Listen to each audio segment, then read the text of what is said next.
Assalamualaikum warahmatullahi wabarakatuh. Perkenalkan nama saya Sylvia Putri. Saya dari kelas 2 AD4 Teknik Telekomunikasi dengan nomor BP 2111073022. Pada kesempatan kali ini, saya akan menyelesaikan ujian akhir semester saya ya dengan mata kuliah Medan Elektromagnetik 2. Nah, pada kesempatan kali ini saya akan membahas materi. Yang pertama itu persamaan Maxwell, yang kedua polarisasi antena, dan yang ketiga itu divergensi dan curl. Yang pertama, persamaan Maxwell. Persamaan Maxwell adalah himpunan 4 persamaan diferensial parsial yang mendeskripsikan sifat-sifat medan listrik dan medan magnet dan hubungannya dengan sumber-sumbernya, muatan listrik dan arus listrik, menurut teori elektrodinamika klasik. Keempat persamaan ini digunakan untuk menunjukkan bahwa cahaya adalah gelombang elektromagnetik secara terpisah.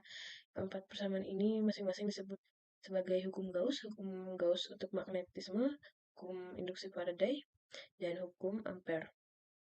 Keempat persamaan ini dengan hukum Lorentz merupakan kumpulan hukum lengkap dari elektrodinamika klasik. Dan keempat persamaan matematis tersebut meliputi pernyataan bahwa muatan listrik menghasilkan medan listrik. Yang kedua, medan magnet tidak memiliki sumber monopol seperti halnya muatan pada listrik. Ketiga, perubahan medan magnet menghasilkan listrik. Yang keempat, perubahan medan listrik dan arus listrik menghasilkan medan magnet. Nah, kemudian apa sih masing-masing hukum yang sudah disebutkan tadi? Saya akan menjelaskan. Di sini, yang pertama hukum Gauss. Hukum Gauss itu menerangkan bagaimana muatan listrik dapat menciptakan dan mengubah medan listrik. Medan listrik cenderung untuk bergerak dari muatan positif ke muatan negatif. Hukum Gauss adalah penjelasan utama mengapa muatan yang berbeda jenis saling tarik-menarik dan yang sama jenisnya tolak-menolak. Muatan tersebut menciptakan medan listrik yang ditanggapi oleh muatan lain melalui gaya listrik. Yang kedua, hukum Gauss untuk magnetisme yang menyatakan tidak seperti listrik tidak ada partikel kutub utara dan kutub selatan. Kutub utara dan kutub selatan selalu saling berpasangan. Ketiga, hukum induksi Faraday. Hukum induksi Faraday mendeskripsikan bagaimana mengubah medan magnet dapat menciptakan medan listrik. Ini merupakan prinsip operasi banyak generator listrik. Gaya mekanik seperti yang ditimbulkan oleh air pada bendungan. Gaya mekanik seperti yang ditimbulkan oleh air pada bendungan memutar sebuah medan magnet. Dan perubahan medan magnet ini menciptakan medan listrik yang mendorong arus listrik yang kemudian disalurkan melalui jala-jala listrik. Ketiga, yang terakhir, hukum Ampere. Hukum Ampere ini menyatakan bahwa medan magnet dapat ditimbulkan melalui dua cara, yaitu mengubah medan listrik, yaitu lewat arus listrik, atau perumusan awal hukum Ampere, dan dengan mengubah medan listrik, atau tambahan Maxwell. Nah, persamaan Maxwell ini ada 4 persamaan, yaitu ada hukum Gauss pada medan listrik, hukum Gauss pada medan magnetik, dan hukum Faraday dan hukum Ampere. Nah, persamaan Maxwell ini pada hukum Gauss medan listrik ini adalah divergence dot E sama dengan rho per epsilon 0.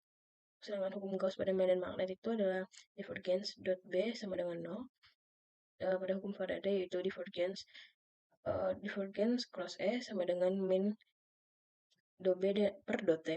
Dan yang terakhir itu hukum Ampere, yaitu divergence cross B sama dengan mu 0 kali J tambah mu 0 epsilon 0 do E per do T.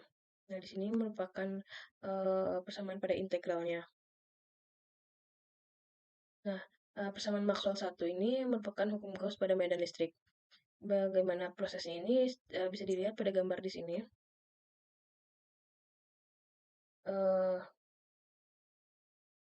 Yang A ini merupakan hukum permukaannya, yang Q ini medan listrik yang menembus permukaan Gauss, dan ini itu hukum Gauss pada medan listrik.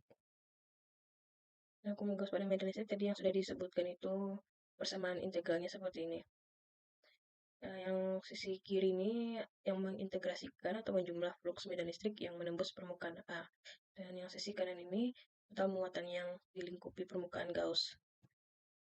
Nah, pada persamaan Maxwell 2 ini merupakan hukum Gauss pada medan magnet. Proses terjadinya ini bisa dilihat pada gambar di sini.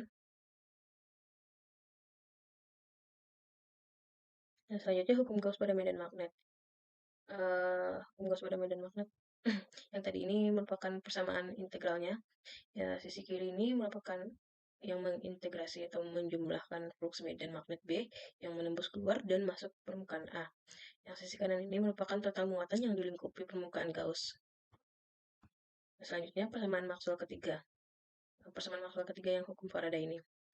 Uh, Sini kan telah dijelaskan penemuan Faraday tentang perubahan flux magnetik terhadap waktu akan menimbulkan arus listrik akibat beda potensial, atau secara sederhana dapat dituliskan secara matematis seperti ini.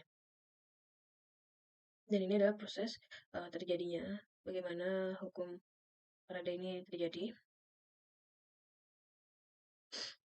Nah, selanjutnya itu pada hukum Faraday tadi selanjutnya yaitu pada uh, pada V ini mencari nilainya itu dengan B dot A. Selanjutnya epsilon I ini kita cari dengan min D dalam kurung B dot A per dt. Dan selanjutnya ini integral E dot dl sama dengan min D per dt integral B dot dA juga. Nah, kira-kira seperti ini ya prosesnya.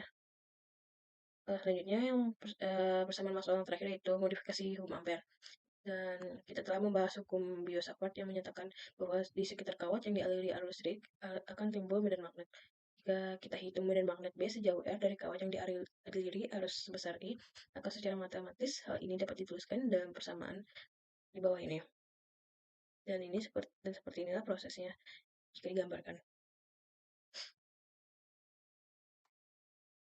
Dan di sini kan pada gambar di sini dapat dijelaskan harus ada suatu suku tambahan pada ruas kanan dari hukum Ampere yang merupakan arus tambahan selain arus konvensional atau arus konduksi.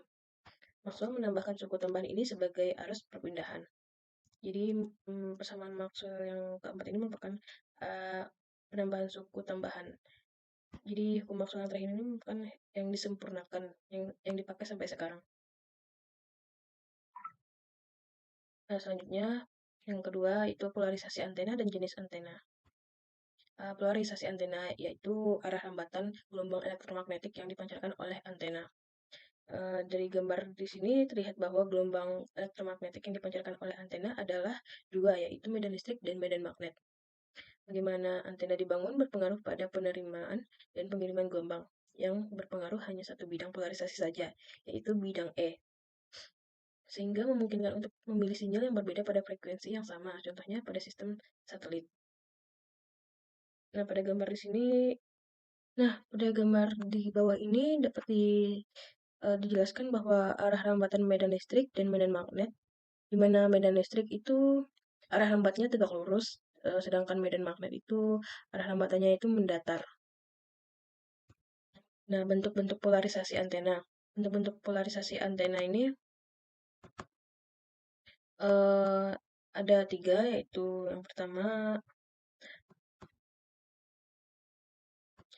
yang pertama itu polarisasi vertikal. Nah, apa sih polarisasi vertikal itu? Polarisasi vertikal itu terjadi ketika medan listrik gelombang elektromagnetik bergerak naik turun atau sejajar dengan sumbu vertikal. Dalam konteks antena ini berarti bahwa antena dipasang secara vertikal dan menghasilkan medan listrik yang bergerak dalam arah vertikal. Yang kedua itu polarisasi horizontal. Polarisasi horizontal ini merupakan polarisasi yang terjadi ketika medan listrik gelombang elektromagnetik bergerak ke kiri, ke kanan, atau sejajar dengan sumbu horizontal. Dalam konteks antena, ini berarti bahwa antena dipasang secara horizontal dan menghasilkan medan listrik yang bergerak dalam arah horizontal. Selanjutnya yang ketiga itu polarisasi sirkular. Polarisasi sirkular terjadi ketika medan listrik gelombang elektromagnetik bergerak dalam pola melingkar saat bergerak melalui ruang. Ada lagi 2 jenis polarisasi sirkular. Yang itu polarisasi kanan atau clockwise, dan ada juga polarisasi kiri atau counterclockwise. Nah, dalam konteks antena, polarisasi sirkular sering digunakan untuk menghindari efek polarisasi ganda atau multipath inference di lingkungan yang kompleks atau reflektif. Nah, polarisasi ini dibedakan menjadi 3. Yang pertama itu polarisasi linear. Yang pertama itu polarisasi linear, yang kedua polarisasi sirkular, yang ketiga elliptikal. Nah, bedanya apa sih? Yang polarisasi linear ini posisi medan listriknya ada sumbu Y atau sumbu E. Sedangkan polarisasi sirkular ini sinyalnya dipancarkan selama merambat tidak konstan, baik medan listriknya maupun medan magnetnya. Yang ketiga ini polarisasi elliptikal. Sinyal yang dipancarkan selama merambat arahnya berubah, tetapi selama merambat kuat medannya itu menurun. Ya, selanjutnya ada aksial rasio. Nah, untuk mengetahui jenis antena apakah linear atau tidak dapat dibandingkan aksial rasionya, yaitu perbandingan aksis X dan aksis Y. Polarisasi sekular nilai aksial rasionya adalah 0 dB sampai 3 dB. Polarisasi elliptikal nilai aksial rasionya adalah antara 3 dB sampai 10 dB, dan polarisasi linear nilai aksial rasionya adalah antara kurang dari 10 dB. Nah, selanjutnya ini pada demonstrasi ini kita menggunakan antena Yagi 6 elemen dan microstrip antena. Nah, di sini dapat dilihat bahwa pada saat posisi horizontal dan pada saat sisi vertikal. Pada saat horizontal ini didapat nilainya min 29,5, sedangkan pada vertikal itu min 48 kurang min 48,4. Jadi untuk melihat nilai aksial rasionya itu kita kurang saja, yaitu min 29,5 kurang min 48,4. Jadi didapatnya 19,8 dB. Nah, hal ini menunjukkan bahwa antena Yagi memiliki polarisasi antena kurang dari 10 dB. Yang selanjutnya itu yang ketiga, divergensi dan curl. Divergensi dan curl pada persamaan Maxwell 1 adalah hukum Gauss yang menyatakan bahwa divergensi medan listrik pada titik tertentu adalah proporsional ke kerapatan muatan. Pada persamaan Maxwell kedua, medan magnet adalah nol, di mana kita dapat memahaminya bahwa dengan mengatakan jika bidang mewakili aliran fluida, maka fluida tidak akan dapat dimanfaatkan tanpa sumber dan dua persamaan terakhir ini yang memberitahu kita bahwa cara salah satu bidang lain dan ini benar-benar murni 3 dimensi dan sedikit di luar fokus utama kami di sini, tetapi intinya adalah bahwa divergensi dan curl muncul dalam konteks yang tidak terkait dengan aliran dan catatan samping bolak-balik seperti gambar di bawah ini. Selanjutnya itu ada dua persamaan terakhir ini yang memunculkan gelombang cahaya.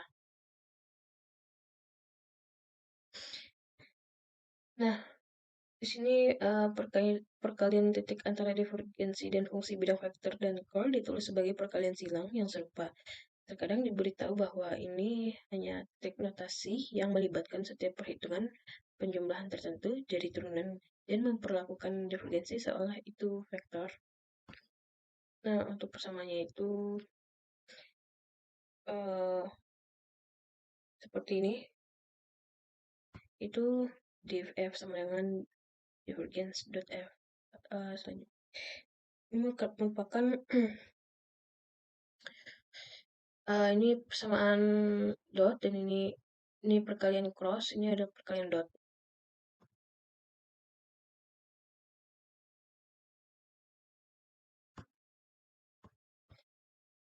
Nah, melanjutkan dari divergensi tadi, misalkan vektor f itu x, y, z terdefinisikan dan diferensiabel pada setiap titik x, y, z. Nah, divergensi dari v atau div v ini didefinisikan dengan persamaan berikut. Itu seperti bisa dilihat di sini, itu divergence.v itu sama dengan 2 per 2x i tambah 2 per 2yj tambah 2 per 2yk dikalikan kali dot dengan v1i tambah v2j tambah v3k. Jadi persamaan akhirnya yaitu 2v1 per 2x tambah 2v2 per 2y tambah 2v3 per 2z. Nah, sifat-sifat divergensi ini bisa dilihat di sini, yaitu misalkan ya, f ini x, y, z dan g ini x, y, z. F dan g ini adalah vektor-vektor yang kontinu dan diferensiabel terhadap x, y, dan z. Jadi dan v ini adalah fungsi skalar yang kontinu dan diferensiabel terhadap x, y, dan z. serta A dan B ini adalah bilangan real. Maka berlaku persamaannya sebagai berikut. Bisa dilihat di sini. Nah, selanjutnya itu curl. Nah, di curl ini jika vektor terdefinisi dan differentiable pada setiap titik x, y, z, maka curl atau rotasi dari V dituliskan curl V atau rot V. Ini didefinisikan dengan ini. Kalau tadi yang divergence itu perkalian dot ini, sedangkan yang kalau ini adalah cross. Kita menggunakan cross, jadi divergence cross V sama dengan do per do x I tambah do per do y tambah do per do y z d tambah do per do z k dikalikan dengan V1I tambah V2J tambah V3K. Nah, akan didapatkan hasil akhirnya seperti ini pada persamaannya, yaitu do V3 per do Y kurang do V2 per do Z tambah do V1 per do Z kurang do V3. Nah, akan didapat ini divergence cross V sama dengan do V3 per do Y kurang do V2 per do Z I tambah do V1 per do Z kurang do V3 per do X Y ditambah do V2 per do X kurang do V1 per do Y K. Nah, sifat-sifat curl ini seperti apa? Nah, misalkan F itu terdapat X, Y, Z dan G itu ada X, Y, Z. Nah, F dan G ini adalah fungsi vektor-vektor yang kontinu dan diferensiabel terhadap X, Y, dan Z. Dan V merupakan X, Y, Z adalah fungsi skalar yang kontinu dan diferensiabel terhadap X, Y, dan Z. Dan A adalah bilangan real. Maka berlaku persamaannya seperti di bawah ini. Nah, hanya itu yang dapat saya sampaikan pada materi ini. Apabila terdapat banyak kesalahan, saya mohon maaf. Assalamualaikum warahmatullahi wabarakatuh.